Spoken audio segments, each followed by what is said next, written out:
தாரணி உண்மையிலே வந்து ரொம்ப அற்புதமாக இருக்குது படம். சின்ன படம் அப்படின்லாம் இல்லை, இது பெரிய படமாக வர்றதுக்கான வாய்ப்பு தான் நிறையா இருக்குது. அவ்வளோ ஒர்க் பண்ணியிருக்கீங்க. சுப்பிரமணிய சிவா இருக்காங்க, ஒரு மிகப்பெரிய இயக்குனர். அவர் கூட நான் திருடா திரி போன்ற படங்கள் பண்ணியிருக்கேன். ரொம்ப கம்மி பட்ஜெட்டில் பண்ணார். ஏலம் போட்டு விற்கிற அளவுக்கு அந்த படம் போச்சு. ஏலம் போட்டு விற்றாங்க அந்த படத்தை. பார்த்துருங்க, அந்த அளவு ஒரு பெரிய வெற்றி படமாக கொடுத்துருக்காரு. அவர் வந்திருக்காரு, அவர் சொல்லுவார், நிறைய விஷயங்கள் சொல்லுவார். எனக்கு தெரிஞ்ச டைரக்டர் ரொம்ப அற்புதமாக, கேமராமேன் ரொம்ப அற்புதமாக பண்ணியிருக்காரு. மியூசிக் ரொம்ப நல்லாயிருக்கு. நடித்த நடிகர்கள்லாம் நல்லா நடிச்சிருக்காங்க. அந்த தம்பி, நீங்கள் தானே தம்பி, அவர் நல்லா நடிச்சிருக்காரு. அவர் கண்ணு படத்தில் தான் அப்படி இருக்குமான்னு பார்த்தா நேர்லேயும் அப்படி தான் இருக்குது. இல்லை, படத்தில் சீனுக்காக அப்படி நடிக்கிறாருன்னு நினச்சேன், நேர்லேயும் அப்படி தான் இருக்கார். அவங்க ஹீரோயினி நல்லா நடிச்சிருக்காங்க. அது என்ன ஹீரோயினி வந்து பேயா இல்லை வந்து உண்மையிலே ஹீரோயினி அப்படின்னு தெரில. ஏன்னா ஒரு சீனில் பார்த்தா முறைக்கிறாங்க, ஒரு சீனில் பார்த்தா இப்போ எனக்கு புரியல, அதனால் கேட்டேன். தாரணின்னா என்ன சார் அர்த்தம்? பூமியை தாங்குபவளா? கரெக்டு.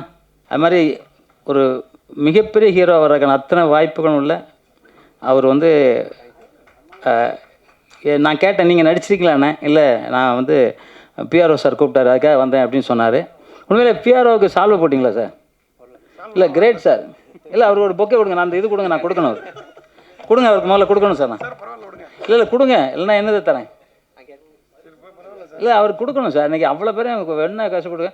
அவருக்கு உண்மையிலே வந்துங்க, அவர் நல்ல படங்கள் பண்ணியிருக்காரு. நிச்சயமாக சார், இதே மேடையில் தான் விஜய் சேதுபதி சொன்னேன், சார் ஆக்ஷன் படமாக பண்ணுங்கன்னு.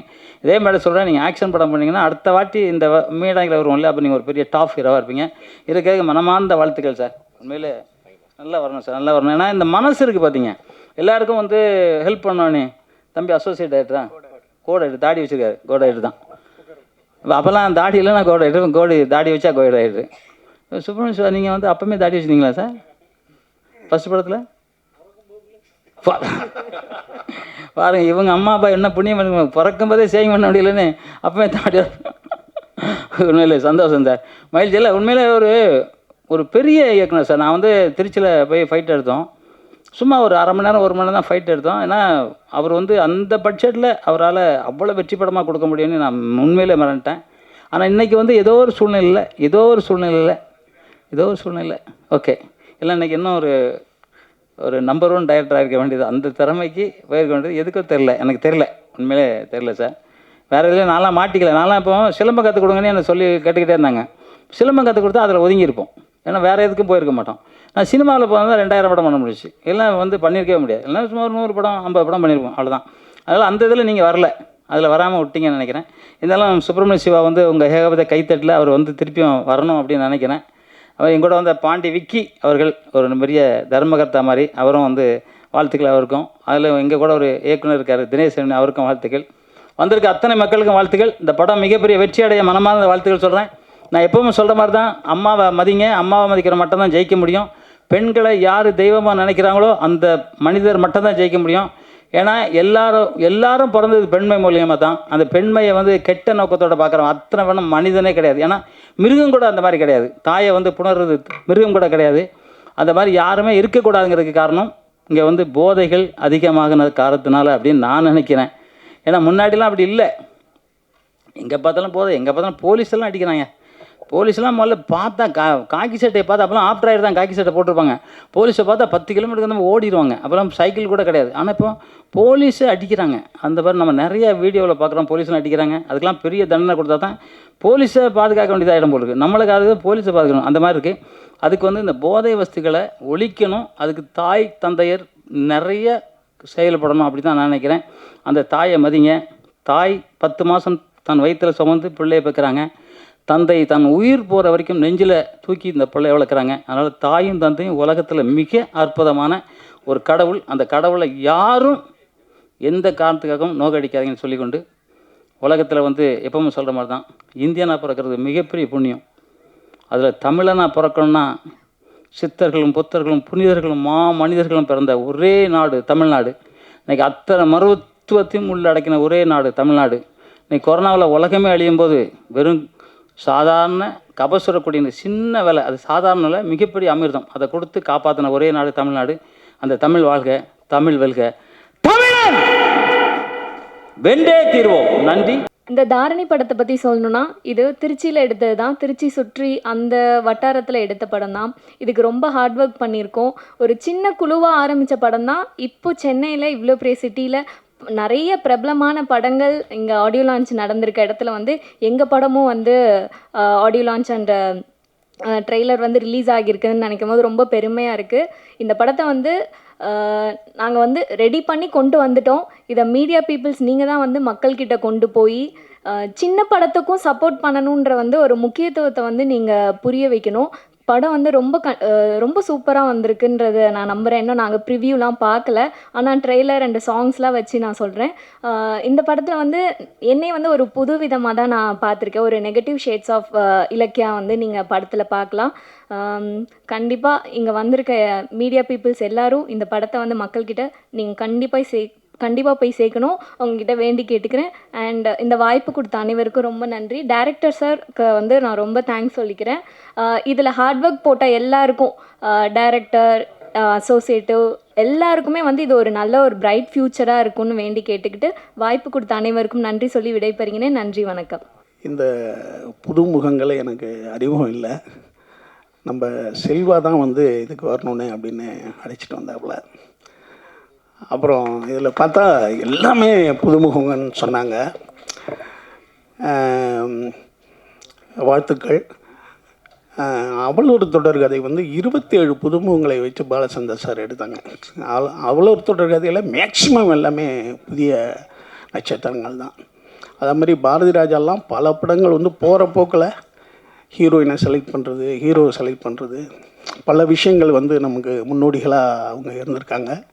அந்த முன்னோடிகளினுடைய தொடர்ச்சியாக இந்த தாரணி படத்தினுடைய இந்த குழு இருக்கிறது வந்து நம்மளுக்கு தமிழ் சினிமாவுக்கு ரொம்ப மகிழ்ச்சி. ஏன்னா புதியவர்களை அறிமுகப்படுத்துறது தான் வந்து ரொம்ப இன்றைக்கி இருக்கிறதுக்கு ரொம்ப கஷ்டமாக இருக்குது. ஏன்னா பெரிய இயக்குநர்கள்லாம் முன்னாடி என்ன பண்ணுவாங்கன்னா நிறைய பேர் அறிமுகப்படுத்திக்கிட்டே இருப்பாங்க. இப்போ பெரிய இயக்குநர்கள் யாருமே வந்து புதியவர்களை அறிமுகப்படுத்துறதில்ல, அவங்க பெரிய ஹீரோக்களை தான் தேடி போகிறாங்க.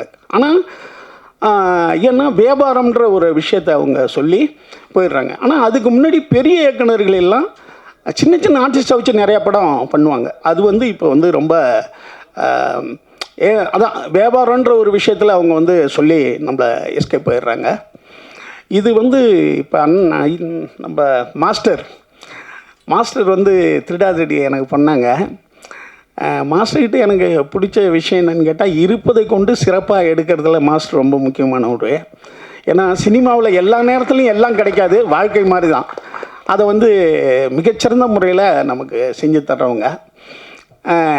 அப்புறம் இன்னொரு சிறப்பு என்னென்னா, அவர் ஒரு 200 வருஷம் வரைக்கும் நான் வாழுவேன்னு சொல்லியிருக்காரு. அது வந்து மிகப்பெரிய ஒரு விஷயம். ஒருத்தன் வந்து முதல்ல நம்மளை நம்பணும் நம்ம.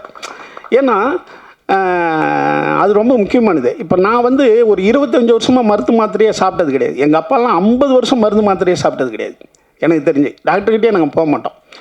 ஏன்னா அப்படி வரும் தலைவலி இதெல்லாம் வரும். ஆனால் ஏதோ சுட தண்ணி கெடு தண்ணி எங்கள் அம்மா ஏதோ ஒன்று காய்ச்சி கொடுத்தாங்கன்னா சாப்பிட்டு சரியாயிடும். அது நாங்கள் மருந்து மாதிரியே சாப்பிட்றதில்ல நாங்கள். ஸோ என்னென்னா முதல்ல நம்மளுக்கு ஒன்றும் இல்லைன்றதை நம்ம நம்பணும். இது ஒன்றும் பெரிய விஷயம் இல்லை, கடந்து போகுன்ற விஷயம். அப்போ அந்த 200 வருஷம் வாழ்றேன்னு சொன்னது வந்து எனக்கு மாஸ்டர்கிட்ட ரொம்ப பிடிச்ச விஷயம். அப்புறம் இப்போ சமீபத்தில் எம்ஜிஆர் ஃபோட்டோ வந்து ஒரு கிழவியை கட்டி பிடிச்சிக்கிட்டு இருப்பார். அது ரொம்ப ஃபேமஸ் ஃபோட்டோ எம்ஜிஆர். அந்த விஷயத்தை சொன்னார். அந்த விஷயம் பண்ணும்போது நான் கூட இருந்ததாக சொன்னார். நான் வந்து அதை பார்த்தீங்கன்னா அந்த ஃபோட்டோ நிறைய இடத்துல பார்க்கும்போது இது யார் எடுத்திருப்பா, ஏன்னா அதெல்லாம் வந்து ஐகான்ஸ். அந்த ஃபோட்டோலாம் சிலவங்களுக்கு வாழ்க்கையில் வந்து ரொம்ப முக்கியமான ஃபோட்டோக்கள் அமையும். அதில் வந்து எம்ஜிஆருக்கு அந்த ஃபோட்டோ, எம்ஜிஆர் வந்து குழந்தைங்க கூட சாப்பிட்டுக்கிட்டு உட்காந்துருக்கிற ஃபோட்டோ, இதெல்லாம் ரொம்ப முக்கியமான ஃபோட்டோக்கள். அது வந்து யார் பக்கத்தில் அந்த குழந்தை உட்காந்துருங்கலாம் தேடும்போது இப்போ இந்த ஃபோட்டோனுடைய இது அவர் கூட இருந்தது சொன்னார். எனக்கு ரொம்ப அதை பற்றி பின்னால் நான் நிறையா அவர்கிட்ட தனியாக பேசணுன்னு ஆசைப்பட்றேன். ஏன்னா வாழ்க்கையில் சில ஃபோட்டோக்கள் வந்து நமக்கு வந்து நம்ம நிறைய ஃபோட்டோ எடுப்போம். ஆனால் சில ஃபோட்டோ தான் நமக்கு வந்து, நான் ஒன்று சொல்கிறேன்னு உங்களுக்கு, நம் இருந்தவுடன் நம்ம வீட்டு வெளியில் வைக்க போகிற ஃபோட்டோ எது? இப்போ அந்த ஃபோட்டோ நம்மகிட்ட இருக்கும். பயங்கரமானது இது. அதான் சொல்கிறேன். அப்போ ஒரு ஃபோட்டோ இருக்கும். அந்த ஃபோட்டோ எதுன்றது இப்போ நம்மளால் கண்டுபிடிக்க முடியாது. எந்த ஃபோட்டோ நமக்காக பிரபலப்படுத்த போகுதுன்னு தெரியாது, அதுக்காக சொல்கிறேன். அடுத்தது இந்த படம் ஒரு ஹாரர். எனக்கு வந்து சுந்தர்சி அண்ணன் சொல்லுவார், ஏய் சினிமாவில் மட்டும் பேய் ஏமாத்தாதியா, பேய் நம்மளுக்கு சம்பாரிச்சு தருவார் சுந்தர்சி. பேயை நம்புனா சினிமாவில் அவன் சம்பாதிப்பான் அப்படின்னு சொல்லியிருக்காரு. சொன்னார் ஒரு நாள், என்னென்ன சொல்கிறீங்க, உண்மைதான்பா, பேயை மட்டும் ஒருத்தன் நம்பினான்னா அது வந்து சம்பாரித்து கொடுக்கும். ஏன்னா மனிதன் வந்து எதை வந்து எதிரியாக நினைக்கிறானோ அதை விரும்பிட்டான்னு வச்சிங்களேன், அவன் நமக்கு அடிமை. இது வந்து நீங்கள் யாரை வேணாலும் பார்த்துங்க, ஒருத்தவங்க பேசாமே போகிறான்னா நீ வெளியே போய் பேசிட்டீங்கன்னா அவன் வாழ்நாள் பூரா நம்மளுக்கு ரொம்ப நன்றி உள்ளவனாக இருப்பான். அப்படி தான் பேயை வெறுக்கும் மனிதன் பேயை விரும்பும்போது அது நம்மளுக்கு ஏதோ செஞ்சு தருது. அடுத்தது மனிதன் வந்து பயத்தை விரும்புகிறான் அல்லது கெடுதலை விரும்பிக்கிட்டே இருக்கான், நல்லதை தான் விரும்ப மாட்டான். மனிதன் எதெல்லாம் வெறுக்கிறானோ அதை ரொம்ப விரும்பிக்கிட்டு இருக்கான்னு அர்த்தம். நீங்கள் அதிகமாக ஒரு விஷயத்தை வெறுக்கிறீங்கன்னா பின்னால் அதை விரும்பிட்டீங்கன்னா அதை நீங்கள் விடவே மாட்டீங்க. இப்படி ஒரு இது இருக்கு. அப்போ வந்து இந்த பேய் வந்து இன்றைக்கி சினிமாவில் வந்து பயம்ன்ற ஒரு விஷயத்தை மீறி சினிமாவில் வந்து விரும்பப்படுறது எதுக்குன்னா அந்த பயத்தை நம்ம விரும்புகிறோம்.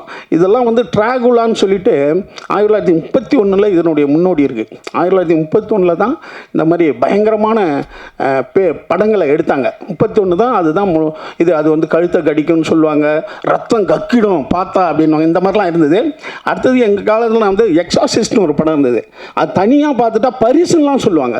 ஒரு தேட்டரில் அந்த படம் ஓடும், தனியாக ஒருத்தவங்க பார்க்கணும், பயப்படாமல் பார்த்துட்டானா அவனுக்கு பரிசுன்னு சொல்லுவாங்க. அதே மாதிரி நம்ம இதில் பேய்க்கதை மன்னன் பிடி சாமின்னு ஒருத்தர் இருந்தார். ஒரு பேய்க்கதை தான் எழுதுவார் எப்போ பார்த்தாலும். அதே போல் விட்லாச்சாரியா, ஜெகன்மோகினி படம்லாம் வண்டி வண்டியாக கட்டிக்கிட்டு போய் பார்த்த காலங்கள் உண்டு. இந்த பேய் படங்களுடைய கதைகள் வந்து ரொம்ப சுவாரஸ்யமானது. சினிமாவில் எப்படி ஒரு காதல் படம் வந்து ரொம்ப முக்கியமானதோ, மாஸ்டர் சொன்ன மாதிரி ஆக்ஷன் படங்கள் வந்து முக்கியமானதோ, அதே மாதிரி பேய் படங்களும் ரொம்ப முக்கியமானது. குறிப்பாக பேய்கள் வந்து பெண்களாக இருப்பாங்க இல்லையா? பெண்களை தான் நம்ம பேயாக இருக்கிறோம். ஏன்னா பெண்கள் தான் நம்ம சாமியாக கும்பிட்றதால பெண்களை நம்ம பேயாகவும் பார்ப்போம். இந்த புதிய இந்த டீம் வந்து மிகப்பெரிய வெற்றி அடைத்தோம். ஏன்னா சினிமான்ற அந்த சாதனம் வந்து சாதாரணது கிடையாது. நீங்கள் இன்னொரு சிறப்பான விஷயம் பண்ணியிருக்கீங்க. மொதல் படம் ஆடியோ ரிலீஸ் அன்னைக்கே 2வது படத்துக்கு பூஜை போடுறது நான் இது வரைக்கும் சந்திச்சதில்லை. இதுதான் சினிமா வரலாறில் முதல் முறைன்னு நான் நினைக்கிறேன். அதுக்கும் என்னுடைய வாழ்த்துக்கள். ஏன்னா சினிமா என்பது வந்து சாதாரண ஒரு ஆயுதம் கிடையாதுங்க. சினிமா மிஷினை கண்டுபிடிச்சி, சினிமா கேமரா கண்டுபிடிச்சி டால்டாய்ஸ்கிட்ட போய் காட்டுறாங்க, போட்டு காமிக்கிறாங்க. உலக புகழ்பெற்ற எழுத்தாளர் டால்டாய்ஸ், ரஷ்ய எழுத்தாளர்கிட்ட போய் காட்டுறாங்க. அவர் கேட்குறாரு, எப்பா இதெல்லாம் போட்டு காட்டினீங்களே இந்த படம், இதை யார் எடுக்கிறது? அவர் ப்ரொடியூசர்னு பேருங்க, அவர் பணம் போட்டால் தான் எடுக்க முடியும்.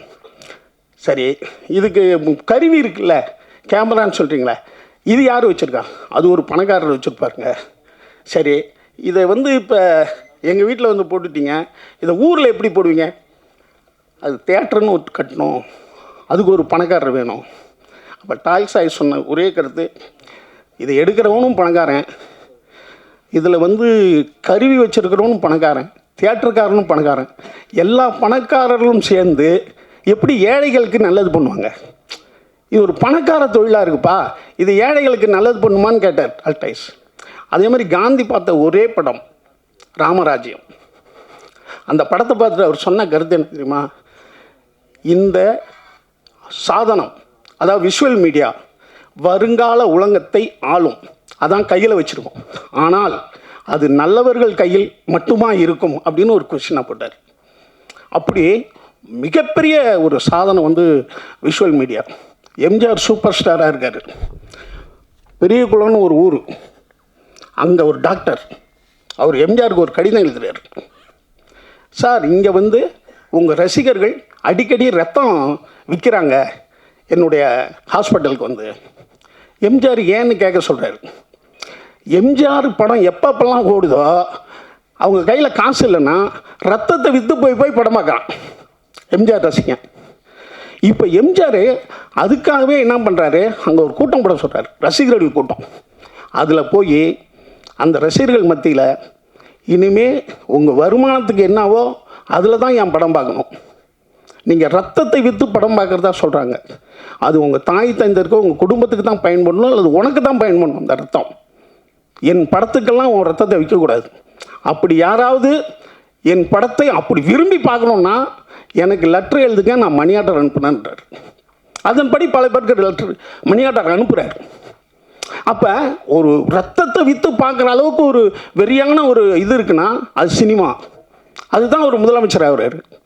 அப்போ அப்படி ஒரு ஆயுதமான ஒரு தொழில் வந்து இந்த சினிமா தொழில். இதில் நீங்கள் வந்திருக்கீங்க.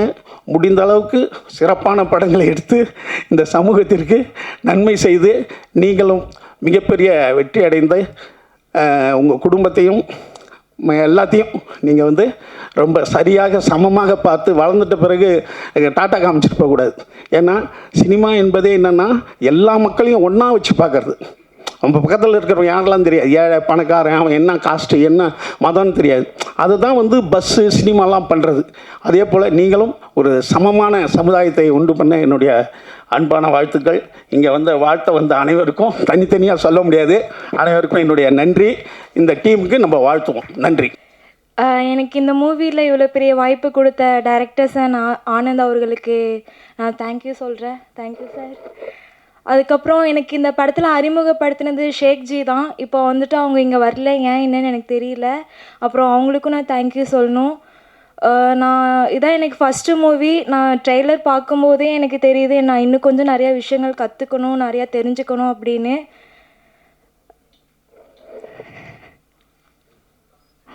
ஆக்சுவலாக எனக்கு ஒரு மாதிரி இருக்குது, எனக்கு நர்வஸாக இருக்குது, எனக்கு இன்னும் பேசுகிறதுனே தெரில. அப்புறம் எனக்கு எப்படி நடிக்கணும், என்ன பண்ணணும்னு எல்லாம் சொல்லி கொடுத்த லவ் சீன் அது கொலாப்ஸ் பண்ணி விட்டுட்டாங்க. தேங்க்யூ. ஆக்சுவலாக இது எனக்கு ஃபஸ்ட்டு படம். இது நீங்கள் தான் கொஞ்சம் பார்த்து சப்போர்ட் பண்ணி நீங்கள் தான் கொஞ்சம் என்கரேஜ் பண்ணணும். சின்ன சின்ன படத்தை சார் ப்ளீஸ் சார், போதும் சார், இதுக்கு மேலே இன்னும் பேச சொல்லாதீங்க, எனக்கு பேச வரல. Thank you sir. அப்படியா இருந்து நீங்கள் எனக்கு கிண்டல் பண்ணிட்டே இருக்கீங்க சார், உங்களை தான் சொன்னேன். சார் எல்லாத்துக்கும் தேங்க்யூ. என்னோடய பேர் வந்து மாரி. என்னோடய நேட்டிவ் வந்து திருச்சி. என்னோடய ப்ரொஃபஷன் பேஷன் எல்லாமே வந்து பார்த்திங்கன்னா, நான் ஒரு dance choreographer, dance studio run பண்ணிகிட்ருக்கேன். நடனம் வந்து நல்லா பண்ணுறது மூலியமாக தான் இந்த ஒரு மிகப்பெரிய ஒரு வாய்ப்பு எனக்கு கிடச்சிது. இந்த வாய்ப்பு எனக்கு கொடுத்த ஆனந்தனாவுக்கும் அண்ட் ஆனந்தனா டீமுக்கும் பெரிய தேங்க் பண்ணிக்கிறேன். அண்ட் இது வந்து என்னோடய முதல் படம். இந்த படத்தை பற்றி சொல்லணுன்னா எப்படி சொல்கிறது, லைக் நடிக்கிறதுலேருந்து இந்த படத்தோட ஹோல் ஜேர்னி ட்ராவல் ஆகிறதுலேருந்து எல்லாமே பேக் எண்ட்லேருந்து சப்போர்ட் பண்ணேன் என்னோடய டீம் மெம்பர்ஸ். ஏன்னா சின்ன சின்ன கரெக்ஷன்ஸ் பண்ணாலும் அதை பெருசாக சொல்லாமல், ஏன்னா ஸ்பாட்டில் ஏதாவது இது இப்படி அப்படின்னு சொன்னால் நம்மளுக்கே ஒரு மாதிரி ஹெசிடேட் ஆகும், நல்லா பண்ணுறோமா பண்ண மாட்டோமான ஒரு கான்ஃபிடென்ட்டே இருக்காது. ஸோ பின்னாடி இருந்து சின்ன சின்ன விஷயத்தையும் அப்ரிஷியேட் பண்ணி நல்ல விதமாக கொண்டு வந்திருக்காங்க. அவங்க எல்லாத்துக்குமே இந்த இடத்துல நான் ரொம்ப பெரிய தேங்க்ஸ் சொல்லிக்கிறேன். Okay, thank you sir. அண்ட் ஆனந்தனாவுக்கு ரொம்ப பெரிய தேங்க்ஸ் ஃபார் ஒரு பெரிய ஆப்பர்ச்சுனிட்டி கொடுத்துருக்கீங்க. அண்டு டீமாக ஒர்க் பண்ண எல்லாத்துக்குமே பெரிய நன்றி. ஏன் அப்படின்னா, எனக்கு வந்து ஒரு டான்ஸ் ஸ்டுடியோன்ற ஒரு வேலை இருக்குது, ஆனால் டீமில் ஒர்க் பண்ண யாருக்கும் வந்து எந்த வேலையும் இல்லை. ஏன் அப்படின்னு வந்து பார்த்திங்கன்னா, எல்லாமே இதுதான் அப்படின்னு சொல்லிட்டு பேஷனேட்டாக பேக் எண்ட்லேருந்து நிறையா ஹார்ட் ஒர்க் பண்ணியிருக்காங்க. ரொம்ப பேஷனேட்டாக ஹார்ட் ஒர்க் பண்ணியிருக்காங்க. அதனால அவங்களுக்கு இது மூலியமாக ஏதாவது ஒரு வாய்ப்பு கிடைக்கும்னு நான் நம்புகிறேன். And thank you so much. இந்த படம் வந்து ஒரு வெற்றி படமாக அமைய கடவுளை வேண்டிக்கிறேன். Thank you so much. இன்றைக்கி சினிமா சார்ந்து நடக்கிற ஒரு பிரச்சனையை இந்த படம் பேசியிருக்குது. அது பெண்மை சார்ந்து தான். இப்போ பெண்மை சார்ந்து சார் சொல்லிகிட்டே இருந்தார், அது சார்ந்த விஷயந்தான். அதனால் இந்த படம் கொஞ்சம் ப்ராமிசிங்கான படமாக இருக்குங்கிறதுல எனக்கு பெரிய நம்பிக்கை இருக்குது. தென் வந்து அதுக்கப்புறம் உங்கள் கையில் தான் இருக்குதுன்னு நினைக்கிறேன். நீங்கள் கொண்டு போகிற, நீங்கள் எழுதுகிற உங்களோட விமர்சனங்கள் அது மட்டும்தான். ஏன்னா மொழி புரியாத படங்கள்லாம் வந்து, நல்ல படங்கள்லாம் வந்து இங்கே பெரிய ஒரு பிளாக் பூஸ்டர் அடிச்சிருக்காங்க. அதே மாதிரி நம்ம ஊரில் எடுக்கப்பட்ட நல்ல படங்களும் ரொம்ப அண்டர் ரேட்டிங்காகவும் போயிருக்குது, கவனிக்கப்படாமல். அந்த மாதிரி படங்களில் வந்து, அந்த மாதிரி அண்டர் ரேட்டிங்கில் படங்களில் விரல் கொடுத்து தூக்கி வெளியில் கொண்டு வந்தது கண்டிப்பாக மீடியா தான். இந்த இந்த படமும் அப்படிப்பட்ட படம் தான், ஒரு நல்ல படம். அதாவது ஹாரருக்கான எல்லா எலிமெண்ட்ஸும் இருக்குது உள்ளுக்குள்ள. தென் வந்து ஒரு சோஷியல் காசஸ் வந்து பேசியிருக்குது. ஸோ எல்லாருக்கும் அதை சப்போர்ட் பண்ணணும்னு நான் விரும்பி கேட்டுக்கிறேன். நன்றி. ரொம்ப சந்தோஷமாக இருக்குது. டைரக்டர் சார் தாரணி மூவி எடுத்திருக்காரு. ஹீரோயின் மேம் சொல்லியிருக்காங்க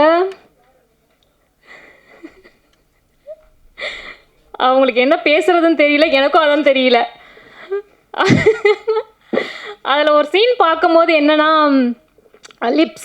லிப் கிஸ் கொடுத்துருப்பாங்க. ஸோ புரியல, என்னுடைய படத்துலையும் இருந்தது. ரொம்ப கொஞ்சம் கஷ்டமாக இருந்தது. அவங்க நல்லா பண்ணியிருந்தாங்க. ஸோ எனிவே அது ரொம்ப கஷ்டம், அது இஷ்டம் இல்லை, ரொம்ப கஷ்டம். ரொம்ப தேங்க்ஸ். ஒரு இன்ட்ரெஸ்டிங்கான பேய் படமாக இருக்குது. சினிமா சென்னை, வடபழனி, கோடம்பாக்கம், சாலிகிராமம், வலசரவாக்கம், அப்படியே தள்ளி திருச்சி, செங்கல்பட்டு, அப்படியே ஒவ்வொரு ஊராக போய் அந்தந்த ஊர்லேயே படம் எடுத்து அந்தந்த ஊர்லேருந்து படம் எடுத்துகிட்டு வந்தாங்க, எடுத்துகிட்டே இருக்காங்க. எல்லா ஊர்லேயும் படம் எடுத்துகிட்டு இருக்காங்க. சினிமா ஒரு ஜனரஞ்சகமான தொழில், சமத்துவமான தொழில் ஆகிட்டுருக்கு. யாராட்டெல்லாம் கேமரா இருக்கோ எல்லாரும் படம் எடுக்கலாம். ஆனால் அன்ஃபார்ச்சுனேட்லி ஒரே விஷயம் என்ன, அது ரிலீஸ் பண்ணுறதுக்கு திருப்பி இங்கே தான் வந்தாகணும். அதுதான் கொடுமையாக இருக்குது. அந்தந்த ஊர்லேயே ரிலீஸ் பண்ண முடியாது. சில படங்களை நான் பார்த்துருக்கேன், நிறைய படங்களை ரிவ்யூ நிறைய படங்களை பார்க்குறோம். நாங்கள் ஓடிடிக்காக பார்த்துட்டே இருக்கும்போது சில படங்கள் வந்து நான் இந்த தயாரிப்பாளர்கிட்ட சொல்லுவேன், ஏதோ ஒரு பெரிய செலவு பண்ணிடுவாங்க, படமாக இருக்காது. அதே போல் நாமக்கல் பக்கத்தில் ஒரு படம் எடுத்துருவாங்க, ஈரோடு பக்கத்தில் ஒரு படம் எடுத்துருவாங்க. அங்கே எல்லோரும் சேர்ந்து ரொம்ப நாளாக அந்த படத்தில் நடித்தவருக்கு, தயாரித்தவருக்கு ஹீரோவாக நடிக்கணும்னு சின்ன வயசில் ஆசை இருந்தது. ஒரு 50 வயசில் முடிவு வை, கொஞ்சம் காசு சம்பாதிச்சு அவரே ஹீரோவாக நடித்து அவர் ஃப்ரெண்ட்ஸவங்கெல்லாம் போட்டு படம் எடுத்திருப்பார். இது எப்படியாவது ரிலீஸ் பண்ணணும் சார்னு சொல்லுவார். நான் சொல்லுவேன், பாருங்கள், தேட்டருக்கு வந்து இந்த மாதிரி ப்ரெஸ் மீட் நடத்தி, ஆடியோ லான்ச் நடத்தி, இதெல்லாம் பண்ணி முடித்து நீங்கள் கொண்டு போய் சேர்க்கறதுக்கு நீங்கள் எவ்வளோ செலவு பண்ணீங்களோ அதை விட 2 மடங்கு செலவு பண்ணணும். பேசாமல் உங்கள் ஊரில் போயிட்டு 4-5 தேட்டரை 2 நாளைக்கு வாடகைக்கு எடுத்துங்க, ஊரில் இருக்கிறவங்களாம் கூட்டு வச்சு படம் எடுத்து ரிலீஸ் பண்ணிவிடுங்க அப்படின்னு சொல்லிவிடுவேன். அதே மாரி வருவாங்க, இங்கே வந்துட்டு அதுக்கப்புறம் சொல்லுவாங்க, சார் நீங்கள் சொன்னதான் சார் கரெக்டு அப்படின்னு. என்னென்னா, சினிமா எடுக்கிறது எவ்வளோ ஈஸியாகிடுச்சோ அவ்வளோ கஷ்டமான விஷயம் மக்களை கொண்டு போய் பார்க்க வைக்கிறது. என்னென்னா, எவ்வளோ எதை பப்ளிசிட்டி பண்ணுறது. எல்லோரும் என்ன சொல்லுவாங்க, ஒரு படம் ஆரம்பித்த உடனே, பூஜை போட்டு முடித்த உடனே முதல்ல வர உங்களுக்குள்ள ஆட்கள் யாருன்னா, சார் நாங்கள் ப்ரொமோஷனுக்கு இது பண்ணுவோம், நாங்கள் வந்து மார்க்கெட்டிங் இது பண்ணுவோம், படம் எடுத்து பூஜையிலேருந்து ரிலீஸ் பண்ணுறதுக்கு வந்து ஒரு டீமு, இந்த எக்ஸ்பென்சஸுக்கு மட்டும்தான் மொத்தமாக ஆள் இருக்காங்களே தவிர சினிமாவில் வரவு வைக்கிறதுக்கு நீங்கள் படம் எடுத்து முடித்து தேட்டருக்கு போனாலே ஒழிய வேறு வழி கிடையாது. அந்த மாதிரி நிலைமையில தான் இன்றைக்கி இருக்குது சினிமா. ஸோ அதையெல்லாம் தாண்டி நிறைய சின்ன படங்கள், ஏகப்பட்ட சின்ன படங்கள் வந்துக்கிட்டே இருக்குது. சில படங்கள் வந்து தியேட்டருக்கான படங்களாக இல்லாத பட்சத்தில் சில படங்கள் நாங்கள் நேரடியாக ஓடிடியில் ரிலீஸ் பண்ணுறோம். எங்களோட ஓடிடி ப்ளஸ் நிறுவனத்து மூலமாக நேரடியாக ரிலீஸ் பண்ணுறோம். போன வாரம் கூட வந்து இங்கே கசிவன் ஒரு படத்தை வந்து லான்ச் பண்ணி ப்ரெஸ் ஷோ போட்டு டைரக்ட் ரிலீஸ் பண்ணியிருக்கோம் ஓடிடியில். ரொம்ப நல்லா போயிட்டுருக்கு. அந்த பத்திரிகையாளர்லாம் பார்த்துட்டு பாராட்டினாங்க, ரிவ்யூஸ் போட்டாங்க. எம்எஸ் பாஸ்கர் சார் நடிச்சிருக்காரு, நம்ம செல்வா தான் அதுக்கும் பிஆர்ஓ. ரொம்ப நல்லா போயிட்டுருக்கு. அதுக்கு முன்னாடி ஒரு படம், ஒரு 12 லட்ச ரூபாவில் ஒரு படம் எடுத்துருக்காங்க, கூடாரம்னு ஒரு படம். அந்த படம் வந்து ஊட்டி பக்கத்தில் ஒரு ரொம்ப இளைஞர்கள் எல்லாருமே புதுசாக அப்போ நடித்தவங்க. அந்த படத்தை நாங்கள் தான் ரிலீஸ் பண்ணியிருக்கோம். ஸோ இதுக்கு வந்து தியேட்டருக்கு கண்டிப்பாக போக முடியாது, தியேட்டர் தாங்காது, அதோட செலவு தாங்காது. அப்போ நம்ம அந்த ஆடியன்ஸை எங்கே போய் கொண்டு போய் சேர்க்கறதுன்ற பட்சத்து சின்ன பட்ஜெட் படங்கள், ரொம்ப குட்டி படங்கள், நல்ல மார்க்கெட்டிங்கோடு சேர்த்து, நான் சொல்கிறது ஒரு மார்க்கெட்டிங்கோடு சேர்த்து நல்ல படமாக இருக்கிற பட்சத்தில் நேரடி ஓடிடிலே நீங்கள் ரிலீஸ் பண்ண முடியும். ரிலீஸ் பண்ணால் நிச்சயமாக பார்க்குறதுக்கு ஆள் இருக்காங்க. ஒன்லி திங், நம்ம ரகசியமாக படம் எடுத்த மாதிரி நம்ம ரகசியமாக ரிலீஸ் பண்ணக்கூடாது. அட்லீஸ்ட் படம் எடுத்துருக்கோன்னு சொல்லிட்டு எல்லாருக்கும் சொல்லணும். சொல்கிற வழி நிறைய இருக்குது. ஏன்னா எல்லோரும் நினச்சிப்பாங்க, நமக்கு இவ்வளோ ஃப்ரெண்ட்ஸ் இருக்காங்க, இவ்வளோ ஃப்ரெண்ட்ஸ் இருந்தால் எல்லோரும் பார்த்துருவாங்க. இந்த காலேஜெல்லாம் போயிட்டு வந்து பெரிய நடிகர்கள் படங்கள் எல்லாத்துலேயும் போய்ட்டு ஒரு பெரிய ஃபங்க்ஷன் நடத்துவாங்க. எல்லோரும் ஒரே கூட்டமாக இருக்கும், பசங்கள்லாம் விசில் அடிப்பாங்க, அந்த வீடியோ எடுத்து போட்டே இருப்பாங்க. அதை பார்த்துட்டு நிறைய சின்ன பட்ஜெட் படங்கள் இருக்கிறவங்களாம் என்ன பண்ணால் ரொம்ப கஷ்டப்பட்டு ஏதோ பிளான் பண்ணி காலேஜ் ஃபெஸ்டிவல் எல்லாம் போயிட்டு விழா நடத்துவாங்க. ஸோ நம்மளும் வந்து மார்க்கெட்டிங் பண்ணிட்டோம். இந்த பசங்க எத்தனை பசங்க கைத்தட்டின பசங்க அத்தனை பேரும் நமக்கு தேட்டர்லேருந்து நாள் வந்துடுவாங்கன்னு நினச்சாங்க. வரவே மாட்டாங்க. இதுக்கு நான் வந்து அந்த மாதிரி ஒரு நிகழ்ச்சியில் ஒரு படத்து ப்ரொமோஷனுக்கு இது பண்ணாதீங்க, இது டைம் வேஸ்ட்டுன்னு சொன்னேன். சீரியஸாகவே இந்த காலேஜுக்கு போய் ப்ரொமோஷன் பண்ணுறது எந்த விதத்துலையும் பிரயோஜனம் கிடையாது. அவங்க வந்து நம்மளோட ஆடியன்ஸாக மாற போகிறதே கிடையாது. அன்லஸ் அன்டில் நீங்கள் ஒரு பிரபலமான ஆளாக மாறாவிட்டால் அவங்க வரவே மாட்டாங்க. ஆனால் அதுக்கு ஒரு பெரிய செலவு பண்ணுறாங்க பின்னாடி. என்ன நடக்குதுன்னா, அப்போ நான் கேட்டேன், நீங்கள்லாம் வந்து இந்த படத்தை ட்ரெய்லர் பார்த்தீங்க, இதெல்லாம் பார்த்தீங்க, நல்லா இருக்குன்னு சொன்னீங்க, நீங்கள் எத்தனை பேர் தேட்டருக்கு வரீங்க எனக்கு தெரியாதுன்னு. அதுக்கு வந்து என்னங்க நீங்கள் எங்ககிட்ட வந்துட்டு இதே சொல்கிறீங்கன்னு கேட்டார். அப்போ நான் அவங்ககிட்ட சொன்னேன், இங்கே இருக்கிறவங்க எத்தனை பேர் யூடியூப் சேனல் இன்ஸ்டாகிராம் வச்சுருக்கீங்கன்னு கேட்டேன். அதில் பெரும்பாலானவர்கள் கை தூக்குனாங்க. கை தூக்குனவுடனே சரி எல்லாருக்கும் எத்தனை பேருக்கு இதில் 1,00,000 வியூஸ் வந்துருக்குன்னு கேட்டேன். ஏன்னா ஒரு பெரிய காலேஜ், குறைஞ்ச ஒரு 10,000 பேர் படிக்கிற காலேஜ். அந்த 10,000 பேர் காலேஜில் பல பேருக்கு 100 வியூஸ் கூட வந்ததில்லை. ஒருத்தன் ஃப்ரெண்டு டெய்லி வீடியோ போட்டுக்கிறாங்க, மச்சான் நீ பாருன்னு பார்த்தாலே 1000 பேர் வரணும்ல. அதுவே வராத போது அவன் எப்படி நமக்கு கஸ்டமர் ஆவான், நமக்கு எப்படி டிக்கெட் விற்கும் பண்ணுவோம். அப்போ அதுக்கு ஒரு செலவு பண்ணி வேஸ்ட்டாக ஒரு மார்க்கெட் பண்ணிகிட்ருக்காங்க. ஸோ எந்த ப்ராடக்ட்டும் நமக்கு யார் டார்கெட் ஆடியன்ஸ் ஃபஸ்ட்டு அந்த டார்கெட் ஆடியன்ஸை மட்டும் கான்சன்ட்ரேட் பண்ணி கரெக்டாக மார்க்கெட் பண்ணால் கண்டிப்பாக எல்லா படத்துக்கும் ஒரு நல்ல மார்க்கெட் இருக்குது. சின்னதாக சம்பாதிக்க முடியும் நம்ம செலவு பண்ணுற காசு மூலமாக. அதனால் வந்து என்னையை பொறுத்த வரைக்கும் சின்ன படங்கள் தான் பல பிஸ்னஸை காப்பாற்றிட்டுருக்கு சினிமாவில். பெரிய படங்களுக்கான பிஸ்னஸ் வேறு. இப்போ நாளை இயக்குனர் வந்து அவர் வின் பண்ணவர் வந்திருக்காரு. நான் நிறைய நாளை இயக்குனர் ஆரம்பிக்கிறதுக்கு முன்னாடியிலேருந்து பல கார்த்திக் சுப்பராஜ்லேருந்து இவங்க எல்லாரும் முதல் படங்கள், அதாவது இன்றைக்கி நாளை இயக்குனர் பார்த்த படங்களுக்கு முன்னாடியிலேருந்து அவங்க படம் எடுத்துகிட்ருக்காங்க. அதெல்லாம் நான் பார்த்துவேன். நிறைய இளைஞர்களுக்கு என்னுடைய சிறுகதையை வந்து திரைக்கதை யோசனை எழுதி கொடுத்துருக்காங்களுக்கு. ரவி குமாருக்கு வந்து அவருடைய செமிஃபைனல் வரைக்கும் நான் தான் கதை திரைக்கதை யோசனம். இப்படி பல படங்களுக்கு நிறைய இளைஞர்கள் சப்போர்ட் பண்ணியிருக்கேன். நிறைய சின்ன படங்களுக்கு தான் நான் சப்போர்ட் பண்ணுறேன். எங்கள் ஓடிடியில் பொறுத்த வரைக்கும் நாங்கள் முழுக்க வந்து சிறு மற்றும் படங்களுக்கு, அதுவும் சின்ன படங்களுக்கு மட்டும் தான் சப்போர்ட் பண்ணணும் டைரக்ட் ரிலீஸ் பண்ணுறதுக்கு. ஸோ அந்த மாதிரி அதில் நல்ல படமாக இருந்துச்சுன்னா நிச்சயமாக சப்போர்ட் பண்ணுவோம். இந்த தாரணி பார்க்கும்போது இன்ட்ரெஸ்டிங்காக இருக்குது. இதை தவிர நிறைய சின்ன படங்களை வந்து நாங்கள் தியேட்டருக்கும் கொண்டு போகிறோம். கொஞ்ச நாள் முன்னாடி லாஸ்ட்டாக நாங்கள் ரிலீஸ் பண்ண படம் வந்து காமோ காப்பி. அந்த படத்தை வந்து ஒரு 17 லட்ச ரூபாவில் எடுக்கப்பட்ட படம். அந்த படத்தை நான் டேக் ஓவர் பண்ணி அதை கொஞ்சம் என்ன சினிமாவை மாற்றுறதுக்கான வேலைகள்லாம் கொஞ்சம் செலவு பண்ணி அந்த படத்தை தியேட்டருக்கு கொண்டு போய் ரிலீஸ் பண்ணி தியேட்டரில் ஒரு 25 தியேட்டரில் படம் போட்டோம். அந்த தம்பி புஷ்பநாதன் 3 இயக்குனராக அறிமுகமாயிட்டார். ஒரு 10 லட்ச ரூபாய்க்கு டிஜிட்டல் விற்றோம், எஃப்எம்எஸ் விற்றோம், இந்திய ரைட்ஸ் விற்றோம். இப்படி ஒவ்வொன்றா விற்று அந்த போட்ட காசை நாங்கள் எடுத்துட்டோம். என்னடா பல கோடி ரூபா சம்பாதிச்சோம்னு கேட்டிங்கன்னா பல கோடி இல்லை, ஆனால் விற்கிறதே பெரிய சாதனை தான். அது பண்ண முடியுன்றது அந்த படம் தான் தீர்மானிக்குது. இதுக்கெல்லாம் முன்னாடி நாங்களே ஒரு படம் எடுத்தோம், 6 அத்தியாயம் சொல்லிட்டு 6 ஷார்ட் ஃபிலிம் டைரக்டர்ஸு. அந்த படத்தை நாங்கள் தான் ப்ரொடியூஸ் பண்ணோம். வெறும் 19 லட்ச ரூபாய்க்கு படம் எடுத்தோம். இதே போல் ஒரு ஆடியோ லான்ச் இன்னைக்கு சாயங்காலம் எல்லா ரைட்ஸும் விற்றுட்டோம். அதுக்கப்புறம் தியேட்டர் ரிலீஸ் பண்ணோம். ஒரு லாபகரமான படம் ஆயிடுச்சு. இன்னும் நாளை காலையில் வந்து 100 கோடி கிளப்பில் வராது, 500 கோடி கிளப்பில் வராது, இன்ஸ்டாகிராமில் எழுத மாட்டாங்க, ஃபேஸ்புக்கில் எழுத மாட்டாங்க. ஆனால் எங்களுக்கு அது லாபகரமான படம். அதுதான் உண்மை. நாங்கள் கிராஸில் வந்துச்சு நெட்டில் வந்துச்சுன்னா சொல்ல மாட்டோம். ஆனால் இந்த மாதிரி வெற்றி தான் தொடர்ந்து இந்த மாதிரியான இயக்குநர்களையும் நிறைய பேரை வந்து புதுசாக கொண்டு வந்துக்கிட்டே இருக்கும். ஏன்னா அவங்க ஜெயிச்சா அவங்க பின்னாடி ஒரு 100 பேர் இருக்காங்க. அந்த 100 பேர் வந்து திருப்பி 100 பேரை கொண்டு வருவாங்க. அதனால் சினிமா ஒரு சின்ன இடத்துலேருந்து நிறைய இடத்துல குக்கிராம் வரைக்கும் போயிட்டே இருக்குது. அதை காட்டுற இடமும் பார்க்குற இடமும் மாறிட்டே இருக்குது. இப்பவும் சொல்கிறேன், சினிமா தியேட்டரில் பார்க்குறதுக்கு ஒரு விஷயம் இருக்குதுன்னா சினிமா யாரும் பார்க்காம இல்லை, எல்லா சினிமாக்களும் எல்லாரும் பார்க்குறாங்க. பார்க்குற விடம் மட்டும்தான் மாறிட்டு இருக்கு. அந்த இடத்துக்கு நம்ம ப்ராடக்டை கொண்டு போகிறதுக்கான முயற்சி பண்ணுங்கள், கண்டிப்பாக வெற்றி பெறும். நன்றி. சின்னத்திரை வந்து அதில் பிரபலமாகி அதில் வந்து நம்ம ஒரு ஸ்டார் லெவலில் இருந்து அதில் ஒரு ஹீரோடமில் இருந்து ஸோ நம்ம எல்லாமே கஷ்டப்பட்டு ஒரு 30 வருட பயணம் வந்து அங்கே நம்ம எடுத்திருக்கோம். ஸோ ரீசெண்டாக நான் கலைமாமணி அவார்டும் வாங்கினேன். ஸோ சின்னத்திரையிலேருந்து வெள்ளித்திரைக்கு வந்து ஒருத்தர் வர்றது எவ்வளோ கஷ்டம் அப்படிங்கிறது வந்து கண்டிப்பாக எல்லாருக்குமே தெரியும். பத்திரிகை நண்பர்களுக்கு கண்டிப்பாக தெரியும். ஏன்னா இங்கேருந்து அங்கே வர்றது வந்து ஒரு டிரான்ஸ்ஃபர்மேஷன் வந்து அவ்வளோ ஈஸி கிடையாது. ஸோ இப்போ ஃபஸ்ட்டு நான் தாரணி அதை பற்றி பேசுகிறேன். தாரணி அதாவது ஒரு முதல்ல வந்து இப்படி ஒரு புது டீம், எல்லாருமே புதுசு. ஸோ எல்லாருமே புதுசு. ஒரு ப்ரொடியூசர் அதை வந்து தைரியமாக எடுத்து, ஒரு டைரக்டர் வந்து அதை வந்து உருவாக்கி இன்றைக்கி வந்து ஒரு படமாக இங்கே எடுத்துகிட்டு வந்திருக்காங்கன்னா உண்மையிலே அதுக்கு வந்து பயங்கர தைரியம் வேணும். பயங்கர தைரியம் வேணும். கண்டிப்பாக நீங்கள் ஃபஸ்ட்டு அதுக்கு தான் கை தட்டணும். ஏன்னா எல்லாருக்கும் அந்த தைரியம் வராது.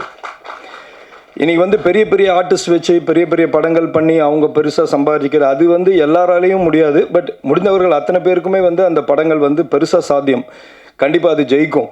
ஏன்னா எல்லாம் பெரிய படங்கள். சின்ன படங்கள் வந்து இந்த மாதிரி புதுசாக வரவங்கள வந்து என்கரேஜ் பண்ணி அவங்கள வந்து கொண்டு வரணும்னு நினச்சி, ஏன்னா சின்ன சின்ன பட்ஜெட்டில் வந்து படம் பண்ணுறாங்க. கண்டிப்பாக இந்த மாதிரி படங்களை வந்து வெளியில் கொண்டு வந்து நிறைய பேருக்கு வாய்ப்பு கொடுத்து, புதுசாக வர கலைஞர்களுக்கும் வாய்ப்பு கொடுத்து, எல்லா டெக்னீஷியன்ஸ் முதற்கொண்டு எல்லாருக்குமே வாய்ப்பு கொடுத்து ஒரு படத்தை வந்து இன்றைக்கி இவ்வளோ தைரியமாக எடுத்துகிட்டு வந்திருக்காருன்னா கண்டிப்பாக இதை வந்து ஒரு பெரிய லெவலுக்கு கொண்டு போகிற ஒரு இடம் வந்து பத்திரிகை தான். ஊடகம் வந்து எந்த அளவுக்கு வந்து அவங்களுக்கு ஹெல்ப் பண்ணுறாங்களோ கண்டிப்பாக அந்த படம் வந்து பெருசாக வெற்றி பெறும். ஏன்னா இன்றைக்கி வந்து சோஷியல் மீடியா வந்து அவ்வளோ பவர்ஃபுல். ஒரு சாதாரண ரீல் போட்டாலே 1 லட்சம் 2 லட்சம் 3 லட்சம் மில்லியன் கணக்கில் வந்து நமக்கு வந்து வியூஸ் வருது அப்படின்னா ஒரு படத்தை வந்து இன்றைக்கி கொண்டு போய் சேர்க்கறது வந்து 100% பத்திரிகையாளர்கள் மட்டும்தான். ஸோ அவங்க நினச்சா மட்டும்தான் இன்றைக்கி வந்து இந்த படம் வந்து மிகப்பெரிய அளவில் வந்து வரும். ஏன்னா இன்றைக்கி வந்து புது படங்கள் வந்து புதுசாக வர இந்த மாதிரி டீம் வந்து ஜெயிக்கல அப்படிலாம் சொல்லவே முடியாது. இப்போ இன்றைக்கி பிரதீப் வந்து ஒரு காலத்தில் புதுசு தானே, இன்றைக்கி வந்து அவர் எப்படி மில்லியன், ஸோ அவர் வந்து எவ்வளோ இன்றைக்கி வந்து அந்த படம் வந்து பேசப்பட்டிருக்கிறது வந்து வேறு ரேஞ்சில் பேசப்பட்டுக்கிட்டு இருக்குது. ஸோ அவ்வளோ நல்லா பண்ணியிருக்காரு அப்படின்னு சொல்லி.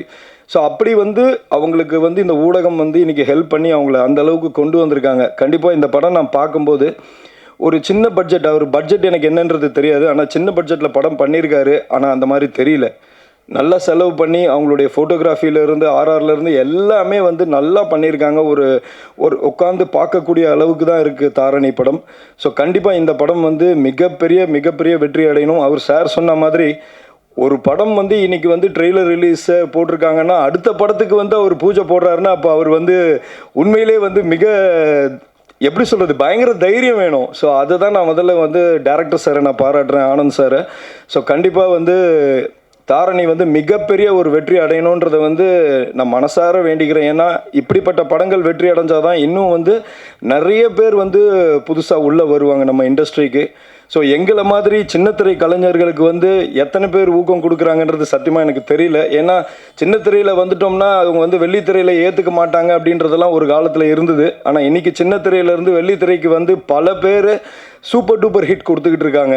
ஸோ அந்த மாதிரி இருக்க இடத்துல எனக்கும் வந்து அடுத்த படத்தில் வந்து ஒரு பெரிய மெயின் லீட் கேரக்டர் அவர் வந்து ஆனந்த் சார் கொடுத்துருக்காரு. அதுதான் இங்கே நம்ம லான்ச் பண்ணோம், என் திரைன்ற படம், நெக்ஸ்ட் படம். ஸோ ஒரு பெரிய ரோல் எனக்கு கொடுத்துருக்காரு அதில்.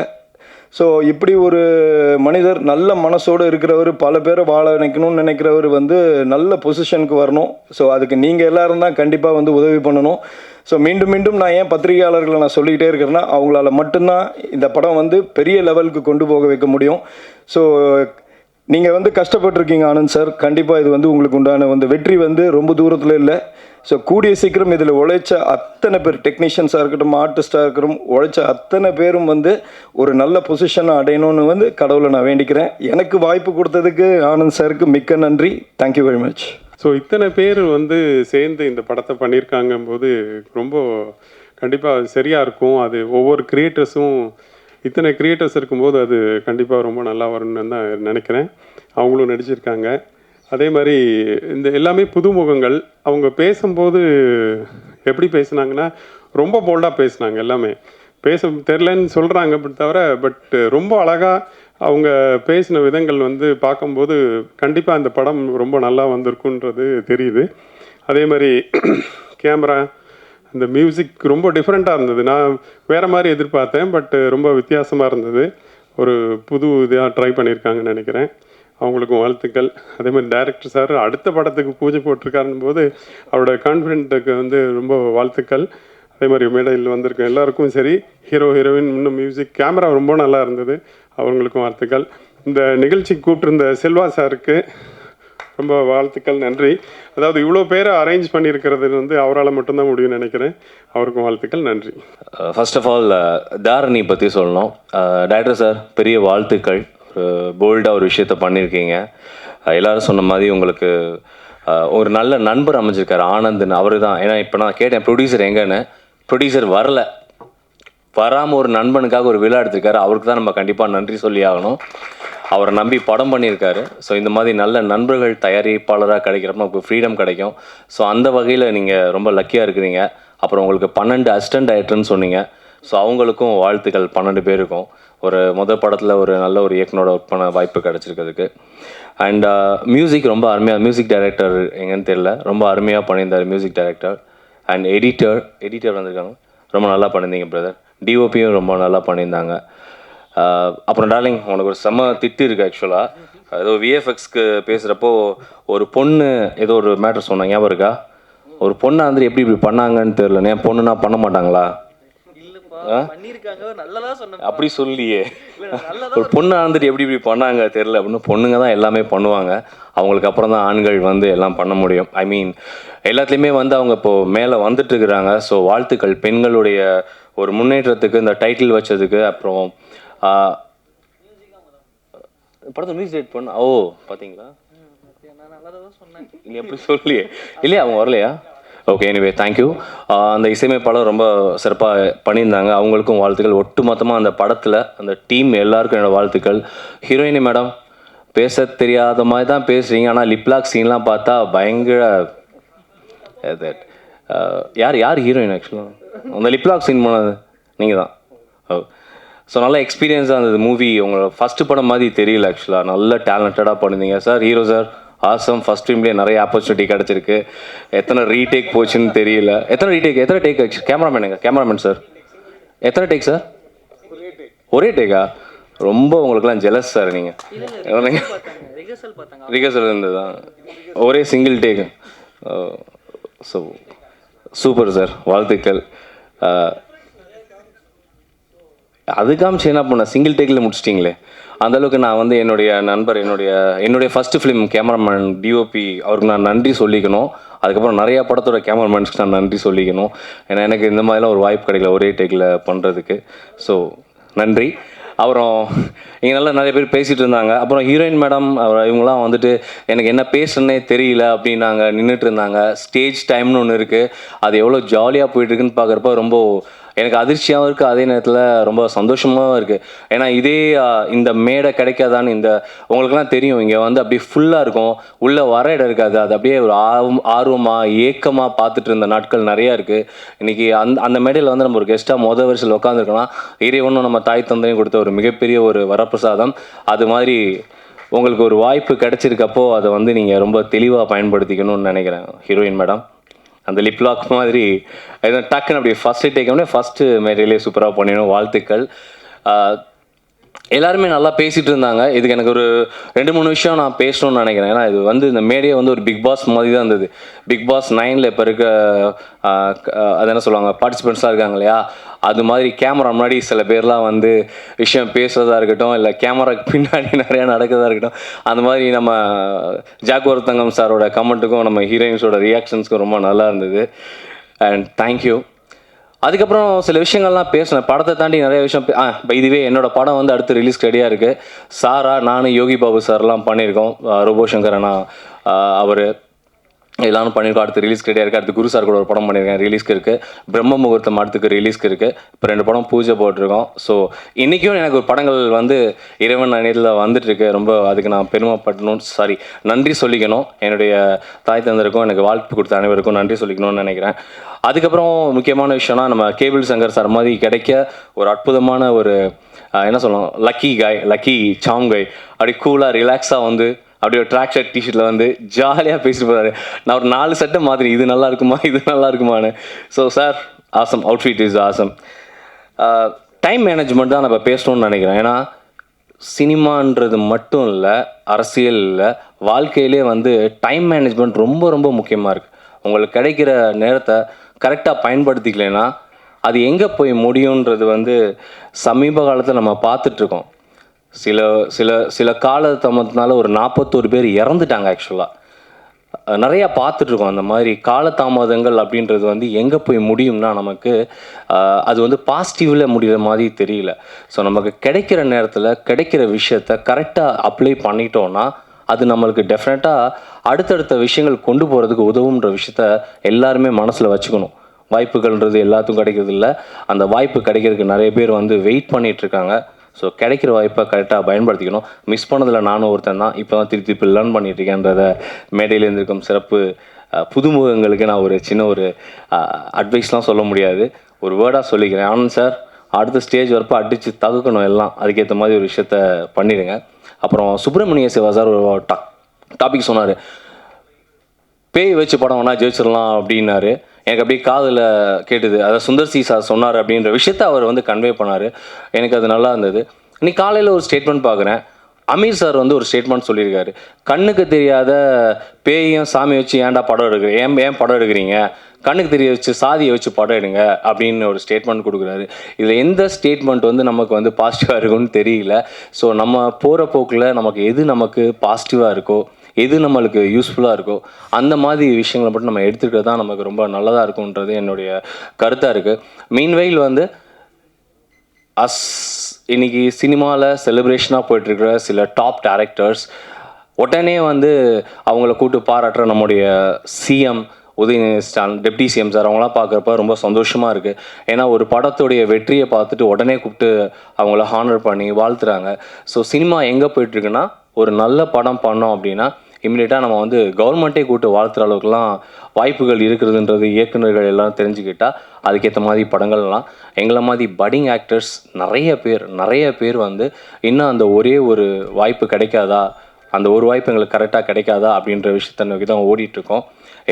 எல்லாரோட ஆக்டர்ஸோட படத்துக்கும் ஒரே டிக்கெட்டு தான், 200 240 தான் எல்லாருக்குமே டிக்கெட். ஆனால் அந்த விளம்பரங்களை பொறுத்து தான் பெரிய படங்களா சின்ன படங்களா அப்படின்றது டிசைட் ஆகிட்டுருக்கு. ஸோ இங்கே மாற வேண்டியது யாருன்னு தெரியல. நம்ம கேபிள்ஸுங்கிற நான் சொன்ன மாதிரி பெரிய பட்ஜெட் சின்ன பட்ஜெட்டுங்களுக்கு சப்போர்ட் பண்ணுவோம், பெரிய படங்களுக்கு சப்போர்ட் பண்ணுவோம். இங்கே வந்து கருத்து தான், கண்டென்ட்டு தான் படமாக இருக்குது. கண்டென்ட்டை பேஸ் பண்ணி எல்லோரும் நல்ல படங்கள் பண்ணி வெற்றி மேடையாக்கணுன்றது என்னுடைய வாழ்த்துக்கள். ஒரு வாய்ப்பு அளித்ததுக்கு ரொம்ப ரொம்ப நன்றி. Thank you so much. நான் நிறையா பேசணுன்னு ஆசைப்பட்டிருக்கேன். ஏன்னா இது என்னோடய முதல் மேடை. வந்திருக்க பத்திரிகையாளர்களுக்கும் வந்திருக்க சிறப்பு விருந்தினருக்கும் செலிபிரிட்டிஸ் எல்லாத்துக்குமே ரொம்ப நன்றி. தாரணி ஒரு பெரிய ட்ரீம் எங்களுக்கு. ஏன்னா இந்த படம் ஆரம்பிக்கிறப்ப வந்த ஸ்ட்ரகிள் டில் இப்போ வரைக்குமே எங்களுக்கு இருந்துட்டு தான் இருக்குது. ஏன்னா இதில் படம் நடிச்சிருக்க எல்லாருமே புதுமுகங்கள். எங்களுக்கு அவ்வளோ பெரிய டாஸ்காக இருந்துச்சு.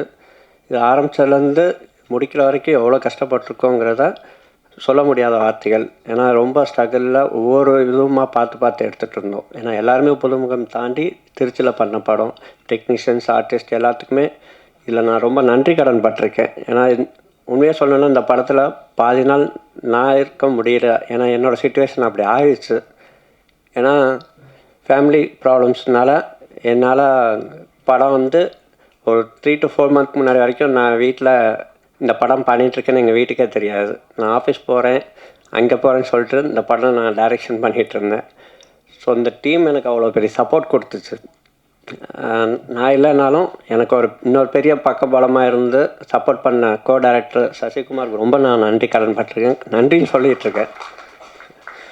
ஏன்னா எனக்கு ஒரு பெரிய ரைட் ஹேண்டாக வந்தப்போ தான் இது பண்ணது. அதே மாதிரி எனக்கு இந்த டீமில் கொடுத்ததுக்கு ஹீரோவாக பண்ண மாரியும் சரி, ஹீரோயின் அபர்ணா, பெரிய சப்போர்ட் கொடுத்த டிஓபி கணேஷ்ராஜ் அண்ணா பெரிய சப்போர்ட் கொடுத்துருக்காரு. இப்படி பண்ணலான்னா அப்படி பண்ணலான்னு டெய்லி ரீஒர்க் பண்ணி பண்ண படம் இதெல்லாம். ஸோ மியூசிக் டைரக்டரு ஹைத்ரி அவங்களும் சப்போர்ட் கொடுத்தாங்க. டிஐ அண்டு இன்னைக்கு ஒரு 1/2 hour முன்னாடி வரைக்கும்குள்ளே இந்த போஸ்டர்லேருந்து எல்லாமே பண்ண ஹர்ஷா எனக்கு ரொம்ப பெரிய சப்போர்ட் கொடுத்துருக்க டிஐ கலரிஸ்ட்டு. ரொம்ப தேங்க்ஸ் ப்ரோ. ரொம்ப கஷ்டப்படுத்தியிருக்கேன் உங்களை. எடிட்டர் நவீனாக இருக்கட்டும், இலக்கியா இருக்கட்டும், இன்னும் நிறையா பேர் இருக்காங்க. மேக்கப் பண்ண ஸ்வேதா, அது டிஐ பண்ணுறப்ப அவங்க சொன்னாங்க என் வேலையை பாதி அவங்க முடிச்சிட்டாங்க, அவ்வளோ பர்ஃபெக்ஷனாக அவங்க ஒர்க் பண்ணியிருந்தாங்க அப்படின்னு சொல்லிட்டு. ஸோ ஏமாச்சலதுரை, துர்கா, இந்த மாதிரி நிறையா பேர் இருக்காங்க. Ramya costume designers. இது என்னன்னா இது எல்லாமே எங்களுக்கு ஃபுல்லாகவே திருச்சி தான். அசிஸ்டன்ட் டைரக்டர் 12 பேர் சொன்னாங்க. ஸோ ஹரியாக இருக்கட்டும், அம்பரீஷாக இருக்கட்டும், இன்னும் நிறையா கேஸ்ட் அண்ட் க்ரூ எங்களுக்கு இதில் சப்போர்ட் கொடுத்தாங்க. டில் இன்னைக்கு டேட் வரைக்கும் என்கிட்ட ஒரு ரூபான்னு யாருமே இன்னும் சம்பளம் கேட்கல. ஏன்னா எனக்கு பெரிய சப்போர்ட் கொடுத்த அந்த டீம், நம்ம படம் சார், நம்ம பார்த்துப்போம், நம்ம ஜெயிக்கணும் சார்னு சொல்லிட்டு இன்றைக்கி வர ஒரு அப்டேட் கேட்டு நல்லா பண்ணலான்னு சொல்லிட்டு பெரிய சப்போர்ட் கொடுத்துட்டு இருந்தாங்க. அதனால தான் இன்றைக்கி இந்த டீம் இன்றைக்கி இவ்வளோ தூரத்துக்கு ஒரு ஸ்டேஜ் வரைக்கும் வந்திருக்குங்கிறதுல ரொம்ப பெருமையாக இருக்குது, சந்தோஷமாகவும் இருக்குது. ரொம்ப தேங்க்ஸ் டீமுக்கு, நன்றி கடன் பட்டிருக்கேன். கண்டிப்பாக விட்டுற மாட்டேன். அடுத்தடுத்து பண்ணுறதுலையும் நான் பெரிய சப்போர்ட் கொடுக்கணுன்னு ஆசைப்பட்டிருக்கேன். ரொம்ப தேங்க்ஸ்.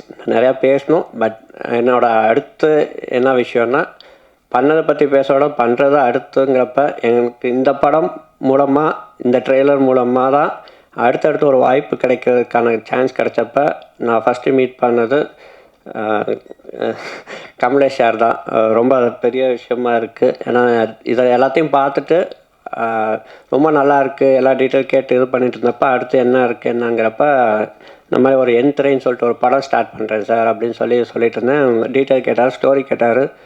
ரொம்ப நல்லா இருக்குது, என்ன பண்ணலாம் அடுத்தடுத்துங்கிறப்ப நான் சொன்னேன், சார் படம் பண்ணல, நான் ட்ரெய்லர்லேயே நான் சென்சேஷன் ஆக்குறேன். ஏன்னா அந்த அளவுக்கு உள்ள ஒரு கதை. ஒரு 2 நிமிஷம் நான் ட்ரெய்லர் கட் பண்ணி ஒரு ப்ரமோஷன் நான் பண்ணேனாவே அவ்வளோ பெரிய சர்ச்சைக்குரிய படம் ஆகும். அதே மாதிரி தான் தாரணியும். சினிமா இண்டஸ்ட்ரியில் ஒரு பொண்ணு எவ்வளோ கஷ்டப்பட்டு நடித்து மேலே வரணும்னு ஆசைப்படுற பொண்ணு, அது இண்டஸ்ட்ரியில் இருக்கவங்களால எவ்வளோலாம் கஷ்டப்பட்டுருக்கு அப்படிங்கிறது தான் நான் இந்த படமாக எடுத்திருக்கேன். அது நீங்கள் எல்லோரும் பாருங்கள். பார்த்துட்டு எங்கள் டீம் எல்லாத்துக்கும் ஒரு பெரிய ஆறுதல் சப்போர்ட்டும் கொடுங்க. கம்மிங் டு பாயிண்ட், எனக்கு இந்த எந்திரைக்கு அடுத்து ஒரு வாய்ப்பு கொடுத்துருக்க கமலேஷ் சார் எனக்கு பெரிய சப்போர்ட்டிவாக இப்போ அவர் தான் எல்லாமே பண்ணிகிட்ருக்கார் இண்டஸ்ட்ரி சைட்லேருந்து. யாரும் அப்படி கொடுக்க மாட்டாங்க. ஃபஸ்ட்டு படமே என்னன்னு தெரிலங்கிறப்ப அவர் என்னை கூப்பிட்டு போய் ஒரு ப்ரொடியூசர்கிட்ட என்னை பேசி நான் பண்ணுறேன் அப்படின்னு அவங்க சொல்கிறது பெரிய விஷயமா இருக்குது. ஸோ அதனால தான் நான் சொன்னேன், சார் நான் என்னோடய இதுலேயே அடுத்து ஃபஸ்ட் லுக் போஸ்டராக நான் இதையும் நான் லான்ச் பண்ணணுன்னு ஆசைப்பட்றேன்னு சொல்லிட்டு தான் பிளான் பண்ணி நான் ஆக்சுவலாக பெரிய போஸ்ட் தான் நான் பண்ணேன். இதை பண்ண முடியாது, இங்கே வைக்க முடியாது அப்படிங்கிறனால தான் சரி அட்லீஸ்ட் ஒரு அடுத்து என்ன பண்ணலாங்க ஒரு ஐடியாவது இருக்கட்டும்ங்கிறதுக்காக தான் நான் அதை பிளான் பண்ணி பண்ணலான்னு சொல்லிட்டு பண்ணோம். ஸோ அதோடய போஸ்டர்ஸ் நீங்கள் பார்த்துருப்பீங்க. சார் வந்து போலீஸ் இன்ஸ்பெக்டராகவும் இன்னொரு வெர்ஷனாகவும் இன்னொரு கேரக்டரும் பண்ணுறாரு. ஸோ ஆல்மோஸ்ட் படத்தில் த்ரூ அவுட் அவரும் இந்த படத்தில் இருக்கார். ரொம்ப தேங்க்ஸ் சார், பெரிய சப்போர்ட் கொடுத்தது. அடுத்து இந்த டீம் மாதிரியே எனக்கு இன்னொரு டீம் கிடச்சி எந்திரைக்கு அடுத்து பெரிய சப்போர்ட் கொடுத்துருக்க டீம்ஸ் இன்னும் கீழே நிறையா பேர் இருக்காங்க. ஜஸ்ட் எனக்கு அவங்களும் சேர்ந்து உட்காந்துட்டா எனக்கு போதும். அதுதான் எனக்கு ரொம்ப சந்தோஷமாக இருக்கும். ஃபர்ஸ்ட் ஆஃப் ஆல் நான் அதில் லீட் பண்ணுற தாரா அவங்களே நான் ஸ்டேஜுக்கு கூப்பிட்றேன். ஸோ பாக்ஸர் திலக் வாங்க. ஸோ தாரணி டீமில் இன்னும் நிறையா பேர் இருக்காங்க. இம்ரான், ஆனந்த், நீங்களா பெரிய கொஞ்சம் சீக்கிரம் வந்துடுங்கம்மா. நான் அதான் சொன்னேன், ஏன்னா ஃபஸ்ட் டைம் பண்ணுறனால எனக்கு யார் எப்படி என்னங்கிறது தெரிலங்கிறப்ப எனக்கு ரொம்ப ஆசை என்னென்னா என் டீமை கூப்பிட்டு நான் ஸ்டேஜில் நிற்கணும். இப்போ வரைக்கும் இது என்னோடய படம்னு நான் எங்கேயுமே இது வரைக்கும் நான் சொன்னதில்லை. இது ஒரு டீம் ப்ராஜெக்ட். இந்த டீம் எனக்கு அவ்வளோ பெரிய சப்போர்ட் கொடுத்தனால எனக்கு இந்த டீம் எப்போயுமே என் கூட இருந்து அது பண்ணாங்கங்கிறனால தான் இந்த டீம் என்னோட தான் நான் சேர்ந்து பண்ணுறோம், எப்போயுமே பண்ணிகிட்ருக்கோம் அப்படிங்கிறனால. ஸோ அடுத்த படம் பண்ணுறதுக்கான டீமும் எனக்கு கொஞ்சம் ஸ்டேஜ் ஏறி ஒரு குரூப் ஃபோட்டோவாக பண்ணணுன்னு நான் ரொம்ப ஆசைப்பட்றேன். மேக்கப் ஆர்டிஸ்ட், டெக்னீஷியன்ஸ் எல்லாமே கீழே இருக்கீங்க, ஸ்டேஜ் வந்துடுங்க. இது ஒரு பெரிய ஆப்பர்ச்சுனிட்டிஸ். ஏன்னா இந்த மாதிரி ஸ்டேஜ் அவங்க சார் சொன்ன மாதிரி நம்ம ஹீரோ அவர் சொன்ன மாதிரி இதெல்லாம் கிடைக்காது. ஏன்னா இதில் கஷ்டப்பட்டு வந்தவங்களுக்குலாம் தெரியும் இதோட கஷ்டம் என்னங்கிறப்ப இந்த ஸ்டேஜை கண்டிப்பாக எல்லோரும் யூஸ் பண்ணிக்கணும். இந்த ப்ரெஸ், மீடியாஸ் எல்லாருமே எங்கே கொண்டு போய் அதை சேர்க்க முடியுமோ அதை சேர்த்து எங்கள் டீம் எல்லாத்துக்கும் ஒரு பெரிய சப்போர்ட் கொடுக்கணும்னு நாங்கள் ரொம்ப ஆசைப்பட்றோம். ரொம்ப தேங்க்ஸ், நன்றி, வணக்கம்.